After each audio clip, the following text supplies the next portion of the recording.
Hi, welcome to Cooking with Jen. Glad you could join us. Today we're going to do something that's easy, inexpensive, and comforting. We're going to make some potato soup.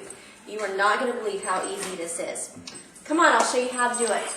I got a head start. What I did was I chopped up a whole package of center cut bacon. I like using the center cut. There's a little less fat in that. So I chopped it up so we have bacon bits already.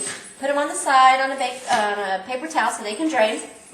This is the pan that I actually did the bacon in, so we're going to have nice little bacon bits in the bottom of it that are going to actually incorporate into the soup. I've drained the majority of the grease out. I didn't have too much, but I wanted a little bit, but not too much. I don't want it too greasy in my soup. While I was crisping up my bacon, I went ahead and got started on all the ingredients that I needed for my soup. This is about 4 to 5 potatoes that I've peeled and diced. Depending on the size of the potato, you're needing about a pound of potatoes for this, a whole onion diced, and 3 cloves of garlic. I've also got with me on the side a whole quart of chicken broth, some butter, and some olive oil. So what I'm going to do is get started sauteing these onions, and then we will let those saute for just a little while and let them get translucent. We're going to have about a tablespoon of butter,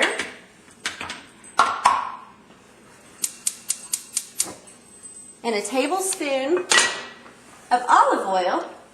These are good partners because the olive oil prevents the butter from burning too fast. It lets it go to a little bit of a higher cooking temp, and that's what we need to be able to saute our onions. In the onions go into the pot.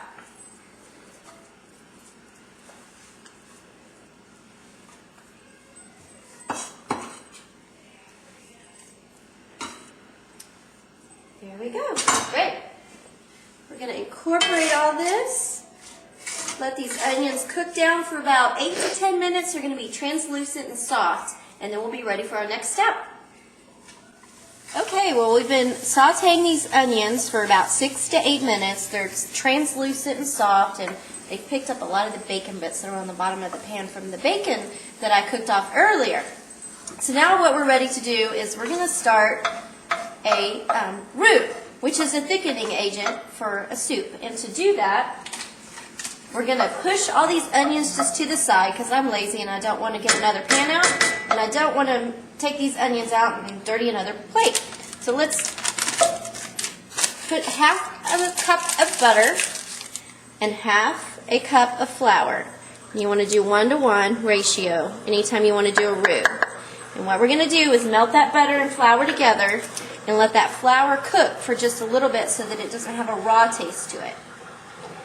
And once that flour and butter are incorporated, that's going to be our thickening agent for our soup. It's going to make it nice and thick and creamy, along with the potatoes. The potatoes will also help thicken the soup.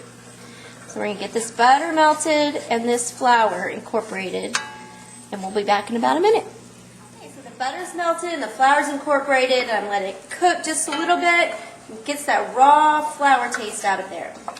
I'm going to put my garlic in at the last minute because I didn't want to saute it with the onions because garlic tends to get really bitter if you overcook it. Kind of gets burnt and a bitter taste to it, and you don't want that for our soup. We want all our flavors to shine. So I'm going to get that garlic in there, and then I'm going to mix it all together. All the onions, butter, and flour can now be all incorporated. You're only going to let that garlic cook for maybe, 30 seconds to a minute. You're going to start smelling the perfume of the garlic, and it's going to smell heaven. Oh, it smells so good already. And then once you start smelling that garlic, heavy garlic smell, then you know it's time to go ahead and go to the next step, which is to add your liquid. And I've already salted and peppered this also while I was sauteing the onions. But now we're going to add a quart of chicken broth, and this is going to be our liquid for our soup. And I'm going to turn the heat up just a little bit because I want this broth to get to a high temperature pretty quickly because we're going to add our potatoes and cook our potatoes in there. So we're going to bring this broth up to a boil, and then we're going to lower it down to low or simmer if you have simmer on your stove, and let the potatoes cook through. Okay. So now we're going to incorporate all that flour into this broth and it's going to make it nice and creamy and thick later on. And if you've got more potatoes or less potatoes, you can always adjust the broth. You can always add more broth later to thin it out a little bit if it's not to your liking. So this is just one of those things where you can work with and go with the flow. No problem. Okay, all that's incorporated. All we need to do now is add the potatoes. These are 5 potatoes that I've diced, about a pound. We're just going to throw them in here. It's a lot of potatoes. Potatoes are so inexpensive to buy. You can buy a 5-pound bag of potatoes for around $3. And you can make all different kinds of things. Potato soup.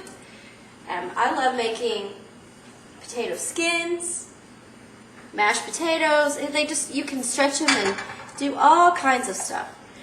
All right, that's it for now. We're going to bring this to a boil, put the lid on, and it's going to cook for about anywhere from 15 to 20, 25 minutes, depending on how thick you cut your potatoes.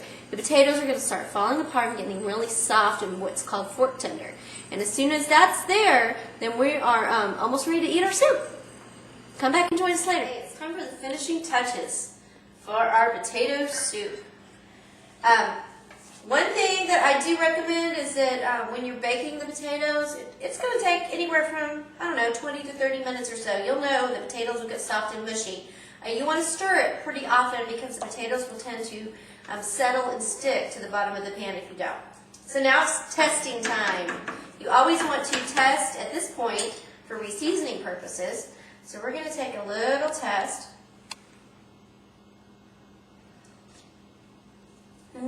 Hot. Oh, very good. Okay. A little more pepper.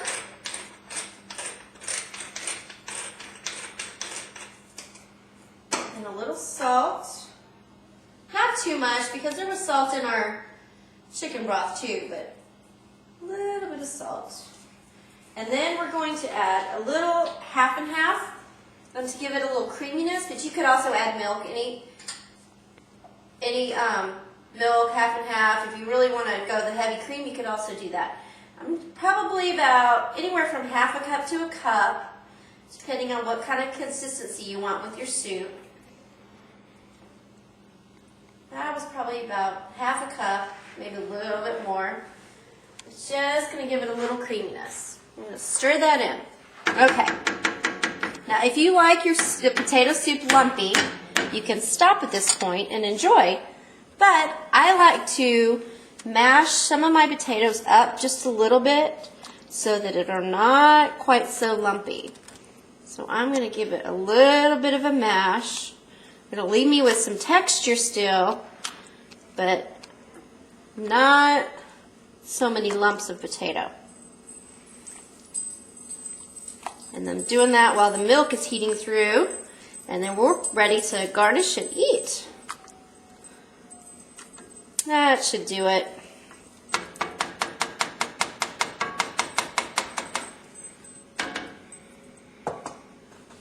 Okay. Time for some soup. I still got quite a bit of potato pieces in there, but that's good. If you want to put emulsifier in there and really get it whipped up, you can do that also. This is what I like to do to my potato soup. Little chives, and I just take my kitchen shears and just go at them, just like that.